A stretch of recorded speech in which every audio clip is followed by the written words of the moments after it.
নমস্কার বন্ধুরা, আজকে আমাদের মেদিনীপুরের দ্বিতীয় দিন। আজকেও সংগ্রহ করে নিলাম কিছু স্পেশাল কয়েন। এটা 20 টাকার আজাদি কা অমৃত মহোৎসব, দেখতে পাচ্ছেন 2022। এটি একটি 20 পয়সার লোটাস কয়েন 1970।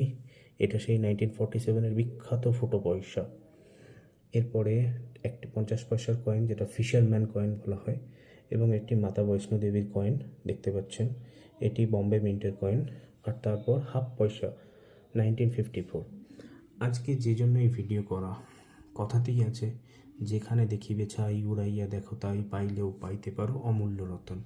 ঠিক আজকেও আমরা পেয়ে গেছি সেই অমূল্য রতন। ভদ্রলোকের ছেলে নেপালে ঘুরতে গিয়েছিলেন, তো সেখান থেকে একটি পয়সা ওনার মানি পার্সে ছিল। লক্ষ্য করছেন, এই সেই পয়সা, জানকী মন্দির। এই কয়েনটিকে আমরা যখন অনলাইনে চেক করলাম, তখন এর ভ্যালুয়েশন আমাদের কাছে আসলো 22,000 রুপিস। লক্ষ্য করুন কয়েনটিকে ভালো করে। এই কয়েনটি ওনারা বিক্রি করলেন বাকি সমস্ত কয়েনের সঙ্গে।